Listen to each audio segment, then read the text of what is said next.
অনেকে।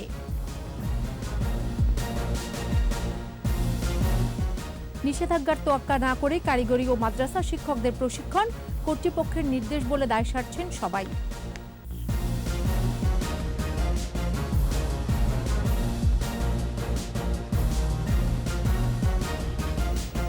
শুনছিলেন first security ইসলামী bank limited সংবাদ শিরোনাম। আমন্ত্রণ রাত 9টার 21 সংবাদে।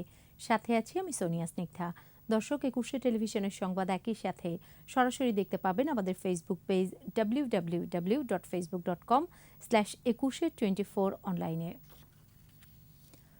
করোনায় একদিনের রেকর্ড মৃত্যু 153, খুলনা বিভাগে 51 ও ঢাকা বিভাগে 46 জনের মৃত্যু হয়েছে। এ নিয়ে মোট মৃতের সংখ্যা 15,000 ছাড়ল।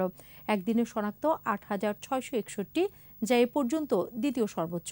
দৈনিক সংক্রমণ হার 29% ছুঁয়েছে। এদিকে রোগী বাড়লে অক্সিজেন সংকটের আশঙ্কা রয়েছে বলে জানিয়েছে স্বাস্থ্য অধিদপ্তর। স্মৃতি মণ্ডলের রিপোর্ট। করোনা পরিস্থিতি ক্রমশ অবনতি হচ্ছে। সারা দেশে সংক্রমণ ও মৃত্যু বাড়ছে সমানতালে। রোগীর চাপ হাসপাতালগুলোতে, সংকটাপন্ন রোগীর সংখ্যাও বাড়ছে প্রতিদিন। নিয়মিত ভার্চুয়াল স্বাস্থ্য বুলেটিনে স্বাস্থ্য অধিদপ্তরের মুখপাত্র জানান, দেশে করোনা পরীক্ষায় কিট ও অক্সিজেন সংকট নেই, তবে রোগী বাড়লে পরিস্থিতি পাল্টে যাবার আশঙ্কা রয়েছে। অক্সিজেনের অভাবে কিছু করোনা রোগীর মৃত্যুর ঘটনা ঘটেছে, এটি অভিযোগ এসেছে। অভিযোগ তদন্ত করবার জন্য তদন্ত কমিটি গঠন করা হয়েছে। করোনায় ভারতে আটকে পড়া বাংলাদেশিরা সপ্তাহে 3 দিন অনুমোদিত 6টি স্থলবন্দর দিয়ে দেশে প্রবেশ করতে পারবে বলেও জানানো হয় স্বাস্থ্য বুলেটিনে। বেনাপোল, আখাউড়া, বুড়িমারি, হিদি, দর্শনা ও সোনা মসজিদ বন্দর দিয়ে সপ্তাহে 3 দিন, রবিবার, মঙ্গলবার ও বৃহস্পতিবার বাংলাদেশে প্রবেশ করতে পারবেন এবং পরবর্তী নির্দেশ না দেওয়া পর্যন্ত 1 জুলাই থেকে 14 জুলাই পর্যন্ত এই আদেশটি বলবৎ। আর জ্বরের রোগীদের করোনা টেস্টের পাশাপাশি ডেঙ্গু পরীক্ষা করানো এবং নিবন্ধনের পর মোবাইলে SMS পাবার পর প্রবাসী শ্রমিকদের নির্ধারিত টিকা কেন্দ্রে যাওয়ার আহ্বান স্বাস্থ্য অধিদপ্তরের। এদিকে করোনায় 24 ঘন্টায় 153 জনের মৃত্যু হয়েছে, যা এ পর্যন্ত সর্বোচ্চ। মৃতের সংখ্যা 15,065। একদিনে শনাক্ত হয়েছে 8,661। মোট শনাক্ত 9,44,917। নতুন 4,698 জন সহ সুস্থ হয়েছে 8,33,897। পরীক্ষা বিপরীতে দৈনিক সংক্রমণ হার বেড়ে হয়েছে 28.99%। সুস্থতা কমে হয়েছে 88.25 এবং মৃত্যু 1.59%। 24 ঘন্টায় সবচেয়ে বেশি মৃত্যু খুলনা বিভাগে 51 ও ঢাকা বিভাগে 46 জন, চট্টগ্রাম ও রংপুর বিভাগে 15 জন করে এবং রাজশাহীতে 12 জনের মৃত্যু হয়েছে। স্মৃতি মণ্ডল, 21 টেলিভিশন, ঢাকা। এদিকে রোগতত্ত্ব ও গবেষণা প্রতিষ্ঠান IDCR জানিয়েছে, ডেল্টা ভ্যারিয়েন্টের কারণে দেশে করোনা সংক্রমণ বাড়ছে। সংবাদ বিজ্ঞপ্তিতে প্রতিষ্ঠানটি জানায়, জিনোম সিকোয়েন্সিং এর ফলাফলে দেখা গেছে মে মাসে 45% ও জুন মাসে 78% নমুনায় শনাক্ত হয়েছে ডেল্টা ভ্যারিয়েন্ট। এপ্রিল মাসেও দেশ কোভিড-19 সংক্রমিতদের মধ্যে দক্ষিণ আফ্রিকার ভ্যারিয়েন্টের আধিপত্য ছিল, কিন্তু এপ্রিলে ডেল্টা ভ্যারিয়েন্ট শনাক্তের পর সংক্রমণ পরিস্থিতির অবনতি হচ্ছে।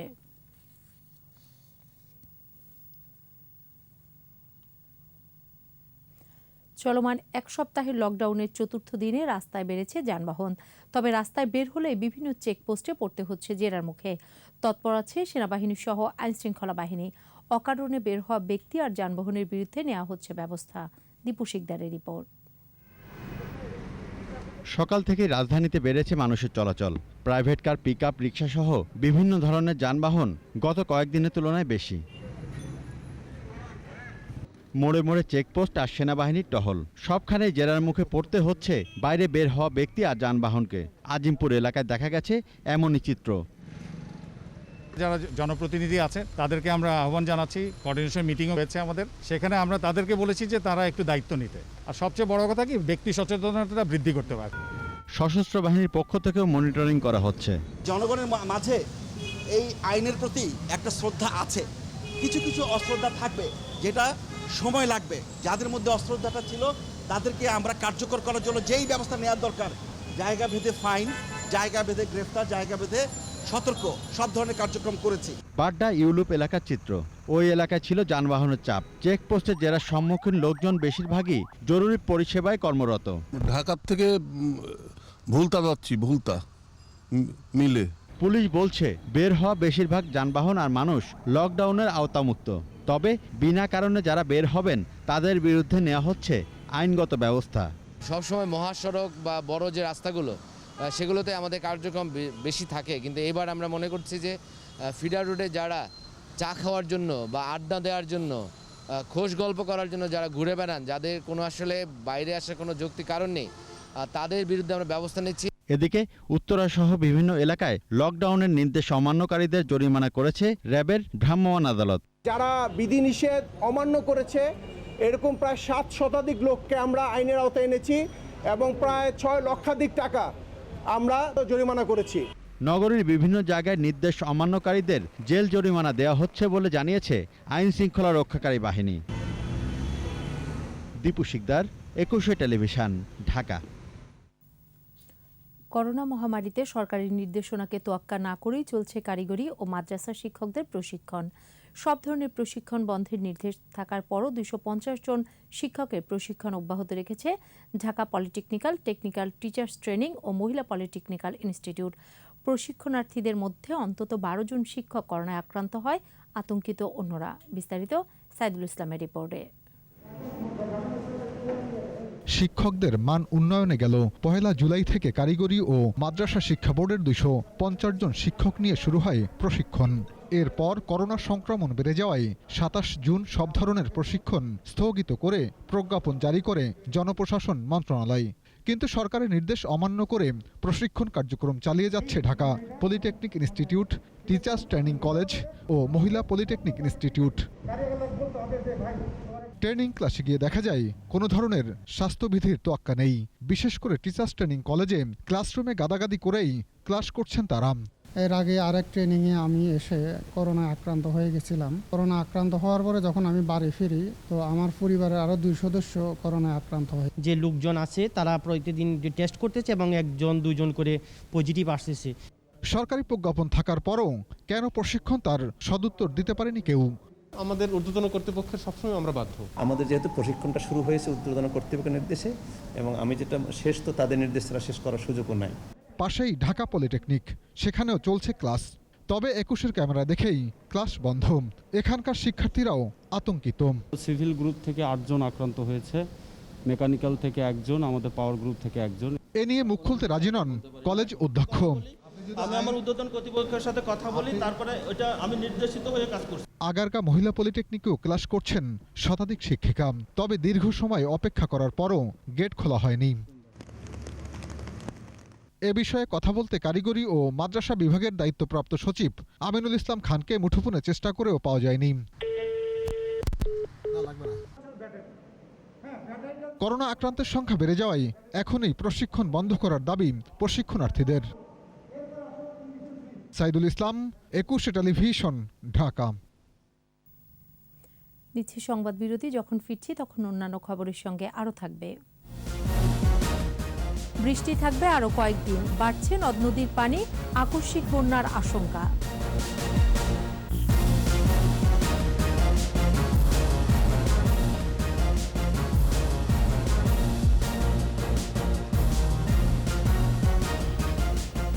আবারও আমন্ত্রণ রাত 9টার 21 সংবাদে।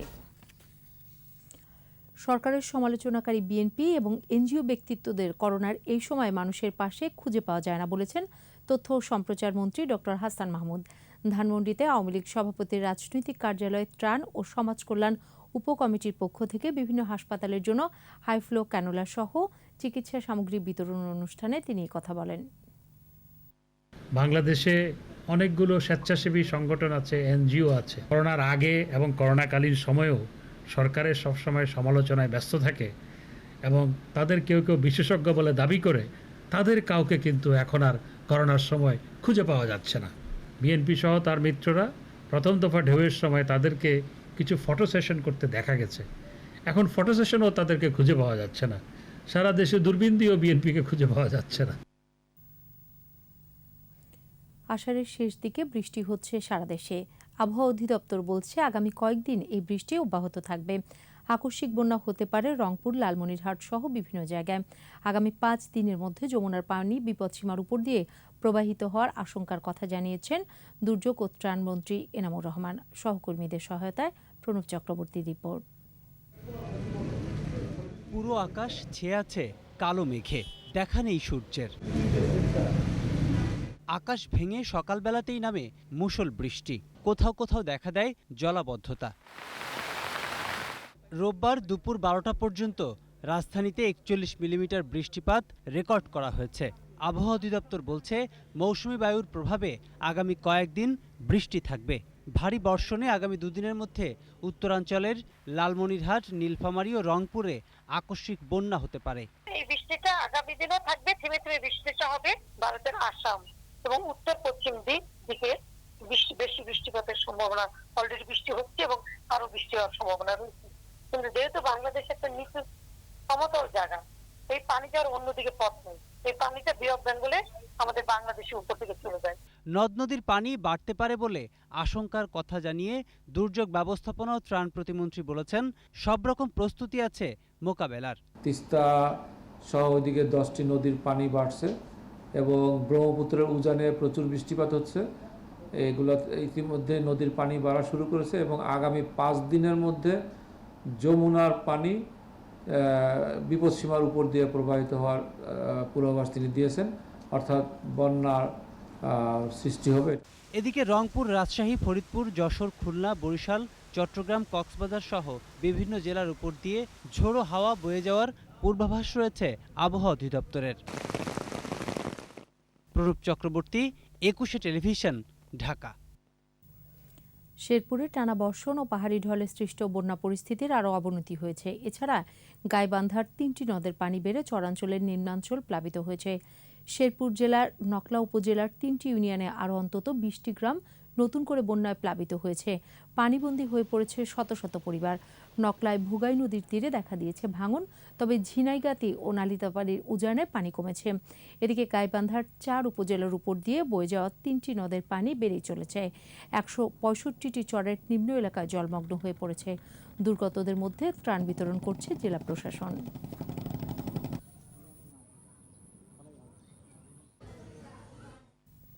এবারে SIBL ব্যবসা বাণিজ্যের খবর।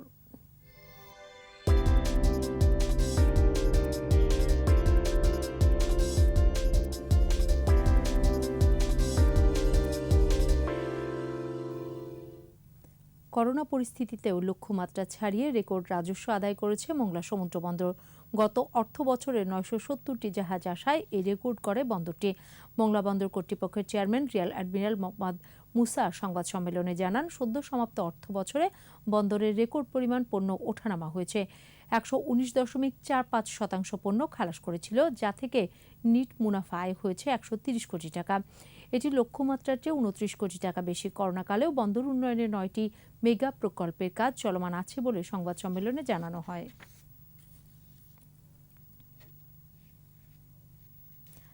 নিচ্ছি সংবাদ বিরতি। যখন ফিরছি তখন অন্যান্য খবরের সঙ্গে আরও থাকবে।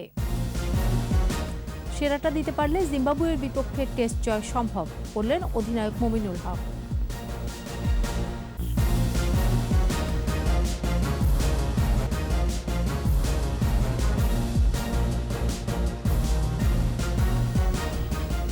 আবারও আমন্ত্রণ রাত 9টার 21 সংবাদে। প্রধানমন্ত্রী শেখ হাসিনা ভারতের রাষ্ট্রপতি, প্রধানমন্ত্রী ও পশ্চিমবঙ্গের মুখ্যমন্ত্রীর জন্য 65 টন আম উপহার পাঠিয়েছেন। বেনাপোল চেকপোস্টের নোম্যান্স ল্যান্ডে প্রধানমন্ত্রীর পাঠানো উপহারের আমের প্যাকেট ভারতে নিযুক্ত কলকাতার রাজনৈতিক প্রথম সচিব সানিউল কাদেরের কাছে হস্তান্তর করা হয়। এর আগে সকালে বেনাপোল স্থলবন্দরে উপহারের আম পৌঁছে।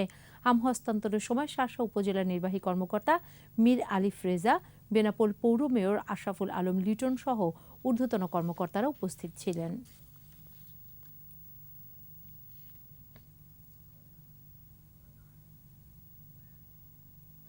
এবারে আন্তর্জাতিক খবর।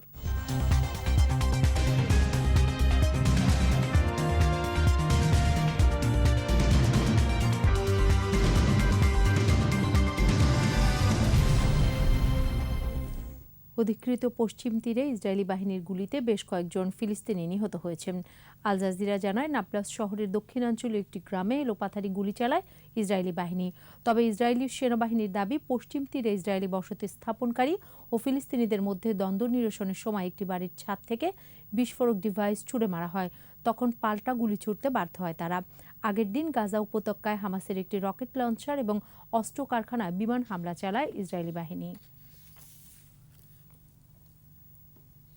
এবারে খেলার খবর।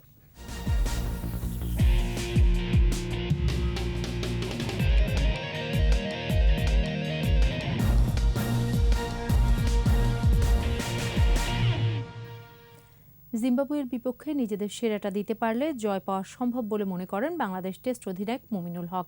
পূর্ণাঙ্গ সিরিজ খেলতে জিম্বাবুয়ে গেছে বাংলাদেশ ক্রিকেট দল। সিরিজে একমাত্র টেস্টটি শুরু হবে 7 জুলাই। তার আগে জিম্বাবুয়ের সিলেক্ট একাদশের বিপক্ষে 2 দিনের প্রস্তুতি ম্যাচে অংশ নেয় বাংলাদেশ। এই ম্যাচ দিয়ে রানে ফিরেছেন বিশ্বসেরা অলরাউন্ডার সাকিব আল হাসান। তার সাথে রান পেয়েছেন সিনিয়র খেলোয়াড়রাও, যা স্বস্তি এনে দিয়েছে টাইগার অধিনায়ককে।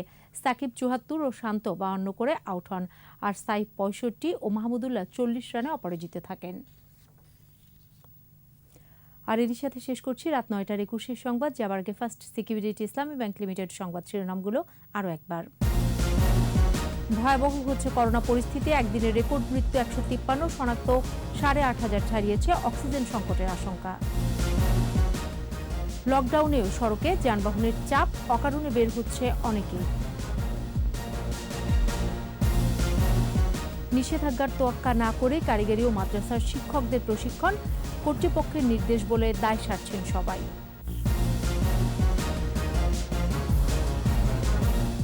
সর্বশেষ খবর জানতে ডায়াল করুন 2021 নম্বরে, আর ভিজিট করুন 21-tv.com ওয়েবসাইটে। এছাড়া ফেসবুকে লগ অন করতে পারেন facebook.com/2124 অনলাইনে। পরের সংবাদ রাত 11টায় দেখার আমন্ত্রণ রইল। স্বাস্থ্যবিধি মেনে চলুন, সুস্থ থাকুন।